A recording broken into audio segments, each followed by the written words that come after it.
Welcome, traveler, to the first episode of Boring History for Sleep. I'm your host. Each week, we'll take you somewhere quiet in the past, somewhere hopefully restful and relaxing. Their empires stretched from modern-day Lebanon all the way to Spain. They lived in small city-states, each one ruled by a king. The biggest city was called Tyre. It was built on an island off the coast of what is today Lebanon. Next week, we'll be exploring more of the ancient world. But until then, here's a question for you. What other civilizations would you like us to explore? Drop your answers below and we may feature your suggestion in a future episode. But because the land was so scarce, the people built houses on stilts over the water. Let the gentle rocking of the boat lull you into a state of blissful relaxation. Feel the warm Mediterranean breeze on your skin as you sail alongside the Phoenicians towards a night of peaceful slumber. They made boats from the resin of the cedar forest that covered the mountains behind them. These boats were fast and sturdy, perfect for carrying cargo and for fighting. We'll look at some obscure slice of history and explore it in loving detail. Storms could destroy your ship and drown your crew. Monsters lurked beneath the waves, just waiting to drag unsuspecting sailors down to their deaths.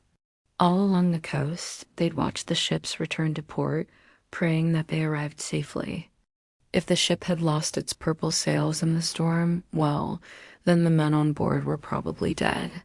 But if the sails were whole, then the men would cheer and clap and shout until the ship had docked. Then they'd unload the cargo and count the coins. For the Phoenicians were not only sailors and fighters, they were traders too. They carried goods across the Mediterranean, selling everything from wine to ivory. In fact, they were so good at trading that they created the first stock market in the world.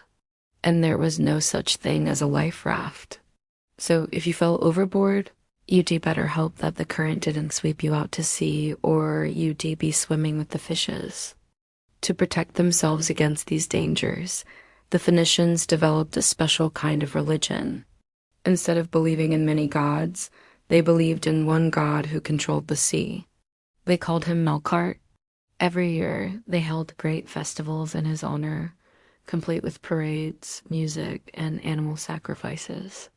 And tonight, we're going on an adventure across the ancient Mediterranean.